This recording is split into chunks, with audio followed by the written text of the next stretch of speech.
सबसे पहले आप सब लोगों को स्वतंत्रता दिवस की हार्दिक शुभकामनाएं। Happy independence day to all of you. और दूसरी बात यहाँ पे आ जाती है, यहाँ पर ना जब ऑटिज्म और वर्चुअल ऑटिज्म से आज़ादी की बात हम लोग करते हैं, यानी स्वतंत्रता की बात करते हैं, तो एक बहुत बड़ी बाधा जो आपके रास्ते में आती है वो ये है कि जैसे ही आपका बच्चा थोड़ा सा नॉर्मल हो जाता है, थोड़ा सा अच्छा हो जाता है, यानी आप उसे 50-60% के लेवल तक ले आते हैं, उसके बाद आगे रोल आता है स्कूल्स का। और ये एक इतना बड़ा चैलेंज है कि हर स्कूल में आपको सबसे बड़ी प्रॉब्लम क्या आएगी, अब सब पेरेंट्स शैडो टीचर्स अफोर्ड नहीं कर सकते। सब पेरेंट्स इस तरह की फिलॉसफीज को अफोर्ड नहीं कर सकते कि उनके बच्चे को स्पेशल एक सेंटर में थेरेपी दी जाए और वो महीने में 40,000, 50,000, 60,000 रुपए खर्च कर सके। उससे ये बड़ा प्रॉब्लम आता है कि उनकी मेन स्ट्रीमिंग में एक बहुत बड़ी प्रॉब्लम हम लोगों को फेस करनी पड़ती है।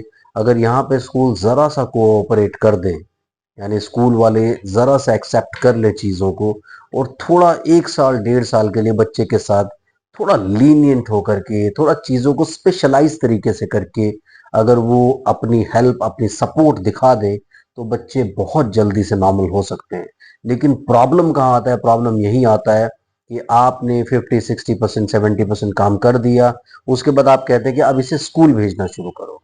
अब स्कूल में भेजना शुरू करते हैं, आप जाते हैं 1 स्कूल, 2 स्कूल, 3 स्कूल, 4 स्कूल, सब स्कूल्स में पहली बात तो आपके बच्चे को एक्सेप्ट ही नहीं करते। उसके बाद जब वो एक्सेप्ट करते हैं, तो प्रॉब्लम कहाँ आती है? वो कहते हैं कि चलो यार इसको रख तो लिया है, अब इसे स्पेशल अटेंशन नहीं दे पाएंगे। अब ये सारी की सारी जो प्रॉब्लम्स आप लोग फेस करते हैं, ये एक बहुत ही बड़ी नाइटमेयर हो जाती है आपके लिए। और आपने जो एक पॉजिटिविटी जिंदगी में अटेन की होती है कि हमारा बच्चा बहुत बेटर कर रहा है, अब वहां से नेगेटिव जाना शुरू हो जाता है। चैनल को सब्सक्राइब कीजिए, लाइक कीजिए, शेयर कीजिए, पूरी दुनिया में फैला दीजिए। टॉपिक पसंद आ रहा है, फटाफट से लाइक के बटन को हिट कीजिए।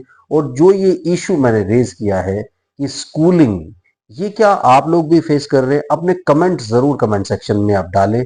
और अगर कोई स्कूल की अथॉरिटीज इस वीडियो को देख रही हैं, तो थोड़ा सेंसिटिव हो करके चीज़ों को समझने की कोशिश करें, अपने रूल्स और रिस्पॉन्सिबिलिटीज को अंडरस्टैंड करें। और अगर आप ये सोच के चलें कि ज़रा सा आपकी सपोर्ट इसमें मिल जाती है, मेरी अपील भी है आप लोगों से, रिक्वेस्ट भी है आप लोगों से कि आप अगर ये वीडियो, आप में से कोई भी स्कूल अथॉरिटीज ये वीडियोस देख रहे हैं, तो ज़रूर आप इस चीज़ को रियलाइज़ करें। आप कोशिश करें, अगर आपने इन पेरेंट्स को 1 साल 2 साल का सपोर्ट दे दिया, तो इनका बच्चा 100% नॉर्मल होगा, बिलीव मी। क्योंकि सबसे बड़ी प्रॉब्लम, सबसे बड़ी हर्डल, सबसे बड़ी बाधा यहीं पे फेस करनी पड़ती है कि स्कूल से सपोर्ट नहीं मिलता है। तो अगर आप लोग भी ये वीडियो देख रहे हैं और आप किसी स्कूल अथॉरिटी को भी जानते हैं, तो ज़रूर उनको भी फॉरवर्ड कर दें ताकि वो लोग भी ये वीडियो देखें। क्योंकि जब बच्चे की अंडरस्टैंडिंग डेवलप होना शुरू होती है, उस टाइम पे बच्चा एकदम से पूरी तरह खुलेगा नहीं। जैसे अब आप सोचे कि फर्स्ट स्टैंडर्ड में या केजी में या किंडरगार्टन में कोई बच्चा बैठा है या एलिमेंट्री में कोई बच्चा बैठा है, तो वो बच्चा उन बच्चों के जैसे 100% बिहेव नहीं करेगा जो बच्चे स्टार्टिंग से ही नॉर्मल है। लेकिन ऐसे बच्चे जिनको वर्चुअल ऑटिज्म या ऑटिज्म का प्रॉब्लम है, एडीएचडी का प्रॉब्लम है, उन बच्चों के लिए स्पेशल एडजस्टमेंट टीचर्स को और पेरेंट्स को करना पड़ता है। और ये लाइफ टाइम नहीं होता कि आपको जितना टाइम के लिए बच्चा स्कूल में रहेगा, ये अरेंजमेंट और ये एडजस्टमेंट्स आपको करने पड़ेंगे। ये फॉर द टाइम बिंग होते हैं। उस टाइम पे क्या करें, आप बच्चे को थोड़ा सा एक्स्ट्रा टाइम दें अपने आप को एक्सप्लेन करने के लिए, अपने आप को प्रेजेंट करने के लिए। उसके अलावा आप एक्स्ट्रा टाइम बच्चे को थोड़ा सा देने की कोशिश करें। अगर आप एक दिन में एक बच्चा अगर आपकी क्लास में, उसे 15 मिनट्स 20 मिनट्स भी एक्स्ट्रा दे देंगे, तो आप ये समझिए कि बहुत बड़ा काम आपने कर दिया।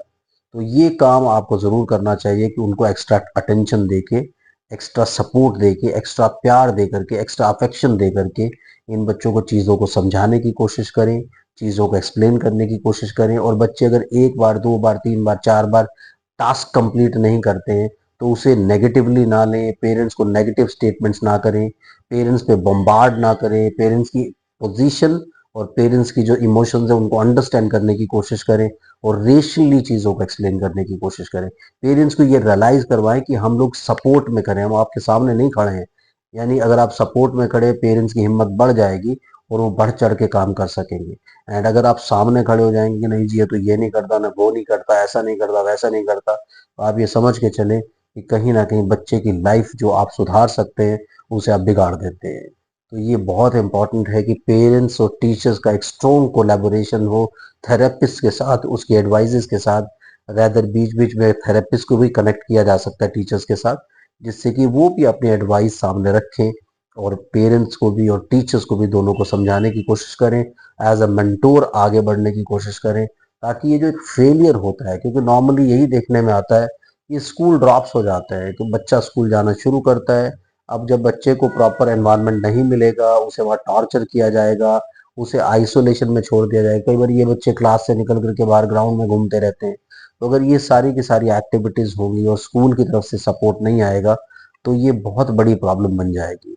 इसलिए सारे पेरेंट्स, सारे टीचर्स जो भी इस वीडियो को देखते हैं, समझने की कोशिश करें, जो स्पेशल नीड वाले बच्चे हैं, जिनको थोड़ा सा एक्स्ट्रा अटेंशन की जरूरत है, उनको आप स्पेशल स्कूल में भेजने की बजाय नॉर्मल स्कूल में ही रखें, ताकि नॉर्मल स्कूल में पूरी अटेंशन के साथ इन बच्चों को अटेंड किया जा सके।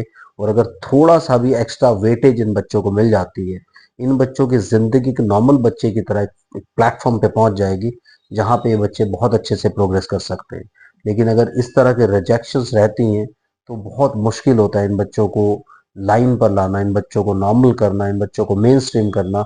और मेन स्ट्रीम में सबसे बड़ी जो हर्डल बनती है, वो स्कूल्स का एक एडजस्टमेंट पैटर्न बनता है, किस तरीके से वो एडजस्ट करते हैं। तो इसलिए मेरी अपील भी है, सब लोग भी कोशिश करें कि इन बच्चों के साथ एडजस्ट करके इनकी लाइफ बनाने में सारे लोग मिलकर के मदद करें, और इंडिपेंडेंस डे को खास बनाएं। आप सब लोग इंडिपेंडेंस डे सेलिब्रेट करें, और हमारी इंडिपेंडेंस हमारे लिए एक बहुत बड़ी रिस्पॉन्सिबिलिटी है। उस रिस्पॉन्सिबिलिटी को अंडरस्टैंड करें। ऐसा नहीं कि आज़ादी मिल गई है उसको मिस यूज ही करते रहें। तो ध्यान रखें, सब लोगों के पास आज़ादी है, लेकिन एज अ रिस्पॉन्सिबिलिटी से यूज करें। Thank you very much, bye bye.